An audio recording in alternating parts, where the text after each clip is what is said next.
All right, ladies, I want to welcome you back to another self love conversation. We are here with Semi Arrow, where we are going to talk about being in a toxic relationship. And the reason why I wanted to bring her on so that we can talk about this is because sometimes we never know what we're in, right? We never know the kind of relationships that we're in because we've been in it for so long. We don't even know what toxic is. So, Semi, thank you so much for being here, and You're thank you welcome. for coming on. So, just let our audience just know a little bit about yourself. Yes, thanks for having me. Mm, Yeah, my name is Semi Aero, and I'm a published author of the book When the Frog Lifts and Affirmations by Semi Aero. Um, I'm an IT professional, security professional by day, and I have three wonderful children. I live in Atlanta, Georgia, and I'm originally from Nigeria. Um, I've been in the US for about 25 years and just absolutely love working with women, working with, with families and just helping them through their chaos and toxicity, hoping that they can stay together. hmm Did anybody tell you you sound like Serena Williams? No, but can I use her voice to make some money? You do. You sound like her. So, Oh. so when we talk about toxic relationships, right? You know, Hmm. we could talk about a couple of things. We could talk about actual relationships. We could talk about family relationships. But when we speaking about intimate relationships, people Hmm. that we are with, Hmm. what are some of the things that we look for? Because, like I said in the introduction, sometimes we don't even know that we're in it because we probably grown up that way, Yes. right? So, how would we know if we're in a toxic relationship? Okay, so I have a couple of at least I have top six. The first one is, if you constantly feel like you're in limbo or you're uncertain around that person, it's like you can never really figure out what's going on. Are you right? Are you wrong? What did I say? What did I not say?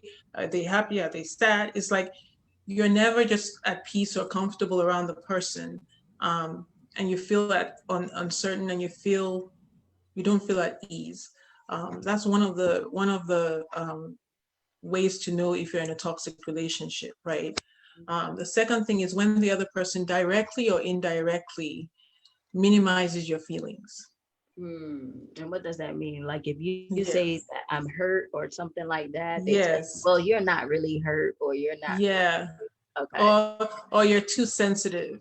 You're too Oh, sensitive. Or even if like or you share I'll give you an example. Like you share an issue at work, right, with your partner who you're intimate with, and somehow at the end of it, instead of supporting you, so they can support you but still tell you where you went wrong. But instead of supporting you at the end of the conversation, you feel like you did something wrong and you're even worse off than you started, right? Because you were looking for support from the person. And you start to think, well, so I was wrong.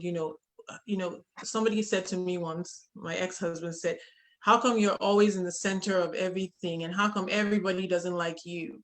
So that means there might be something wrong with you because you're always complaining about work. Well, I'm complaining because I don't like it because I'm tired. right, right, right.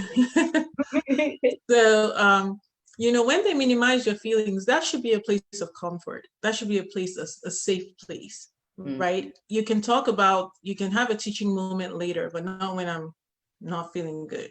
right. So if I'm venting and I'm having a bad day, or I just want to be able to discuss my feelings, Mm-hmm. and all of a sudden it turns around to be my fault, right? As to all of these things that I just described to you, then I'm basically in some kind of toxic relationship. But my question is, if we grew up that way where our parents or people were Mm-hmm. saying, well, you shouldn't have been so nosy, that's why you have to mind your Yes. business, that's Yes. why you have to do this. Uh-huh. You're saying to yourself, you know Well, I just went in there. You start to rationalize, right? I just went in there because I thought I needed to say this, or, I needed to tell you how I felt because it Uh-huh. was boiling up in me, Mm-hmm. right? When you are living in it and you are experiencing these feelings, it's kind of like what you said. There's a funny feeling that you get where Mm-hmm. like, how come I feel worse talking to you? Yes. Right. Yes. Yeah, and it takes a minute, it takes a minute to identify, some of us, like I would say that I only started to realize some of these things last year when I was going through Mm, my divorce, because I started to try to figure out what it was about my childhood that made me not want to speak up or made me not want to like stand up for myself. And it's because I used to talk a lot and everybody was yeah. like, you talk too much.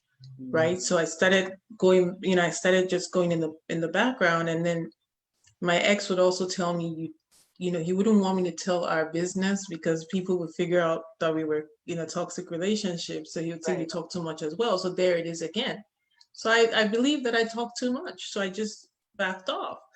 Um, Mm, and then indirectly, you could be amongst friends or, and the person just minimizes your feelings or comments or ideas or your jokes or whatever it is, right? Just the total lack of respect, right? Regard for another human being, mhm. and you don't expect it from the person that's supposed to be one of the closest people to you. You know what I realized too? It's Mm-hmm. like even when you start out in a relationship, Mm-hmm. sometimes that's how they consider to be joking with you. I don't know if you ever experienced that, right?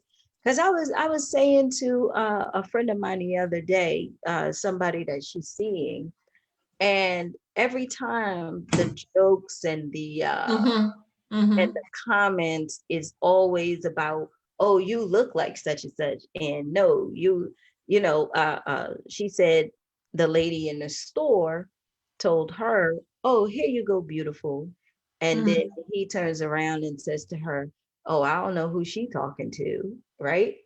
And but then laughed with it. And Mm-mm. so Mm-mm. of course they look at me and they like, well, don't read into it, it's nothing like that. And I'm like, well, you kind of seeing the character up front of, Red flags. you don't, but see, and this is what I'm saying, Semi, where you don't really realize it, because you're rationalizing the whole time.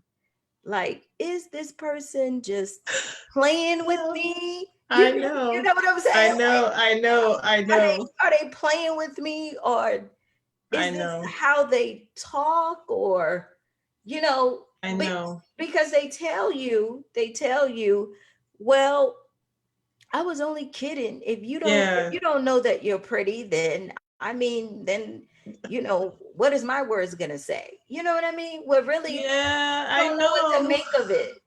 So I tell the women that I work with, I tell them that, you know, I'm lucky because I was able to leave my marriage. I'm raising my three children and I had a lot of support. But I tell them, don't isolate yourself from your friend, shouldn't isolate herself from you, right?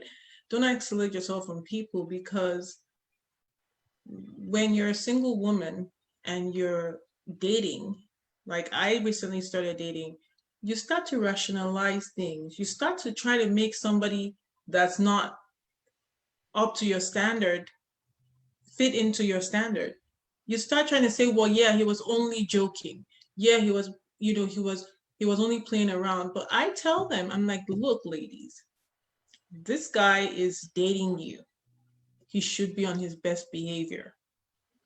If Mhm. he's not on his best behavior now, if when you get married to him or if you get married to him, it's gonna be 1,000 times worse.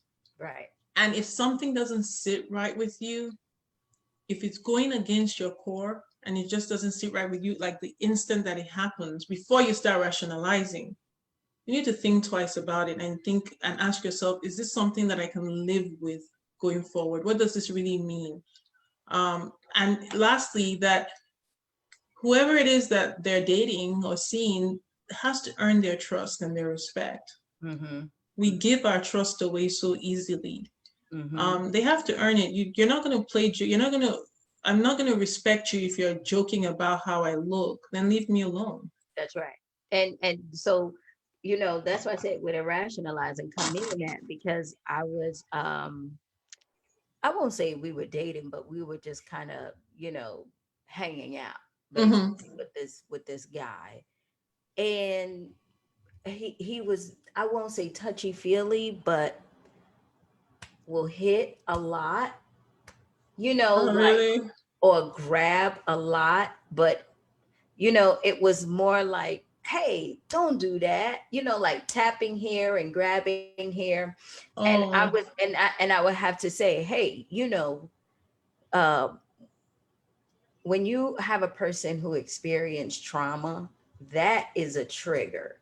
Yes. Now, Yes. you might not know what you're doing, but Mm-hmm. but it doesn't feel or look good, right? Mm-hmm. So I said to myself, and he was like, well, I didn't mean it like that. I was just whatever. And I'm like, I don't know. And I did rationalize because I was like, I don't know if this is a trigger for me, or if he's just, or is this a teachable moment, or is Mm. he really abusive, right?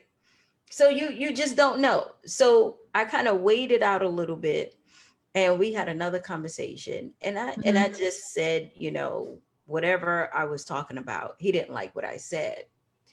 And then he just grabbed my arm, and that's when I was like, no, No. No. because I said to him, I said, you don't see yourself in how you are, because you are your language and what you're saying Mm-hmm. and how you're talking, it's Mm-hmm. very toxic, right? Yes. Yes. You have to be able to find someone who, you know m- might can help you with that, because right now, Mm-hmm. when you say, oh, uh don't do this, or I'm gonna punch you in your stomach, or I'm gonna do this, I'm gonna do that. Yes, Oh, right. girl. But the Sorry. the mindset wasn't there, because you wasn't realizing what you were saying and doing, Mm-hmm. right? Mm-hmm. Yeah. But if you are a woman who is used to the playing, you wouldn't even correlate Yes. that or put Yes. that together. Yes. Yes. It's tough. It's a very, very fine line. I agree with you. I agree with you. I think the easiest thing, it's hard for many people because it comes from a place of confidence Mm-hmm. and a place of understanding that you don't need another human being, right? So not everybody is there. Not everybody can turn someone away because of that. And, that may not be, that may be okay for some people, Right. right? So I think we just have to figure out what's okay for us. Can I live with this for the rest of my life? Or Correct.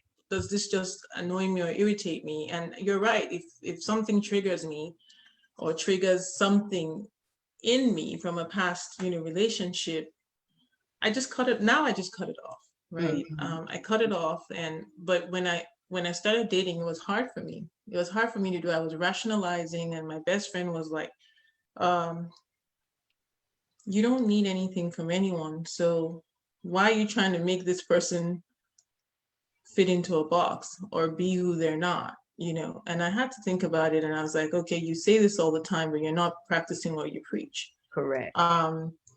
So, I think it comes from a place of confidence. I don't think that everybody can do it, but, I still encourage people to, um, just if it doesn't just feel right for you. I Mm, mean, first time, it's not going to feel right the second time. that's right. That's Yeah. right. And so, how do we start to get out of this toxic relationship once we realize that we in it? How do we get out of it safely? Yes. You have to have a plan. Mm, So Unfortunately, some people are in more dangerous situations than others, but you have to have a plan. Like you have to have an exit plan, because more than likely, especially in a marriage, the person is not going to change. So you have to have a plan, and then you have to start to build your support system. You will find in most toxic relationships that person has been isolated. So you have to start trying to connect back with people and, start to build your support systems. So the person also has to go for therapy or get a coach. Somebody that's going to hold their hand and walk that journey with them. Because it's not about the other person, and you're in a toxic relationship, two people, right? There's something about you that allows you to condone what that person is doing. It may be love, and maybe whatever, right? So you have to go worry about yourself, go for therapy by yourself, learn what your triggers are, how you are broken, right? And what you need to fix about yourself. And that's when you start to build that confidence, right? To even make the move at all. Right. And then you just do it. You just find that, you start asking yourself, what's the worst that can really happen, right? I said to myself one day, I was like, if you die, he's going to pay his bills, or he's going to downsize anyway, like you're asking. Right. So why are you killing yourself? Right.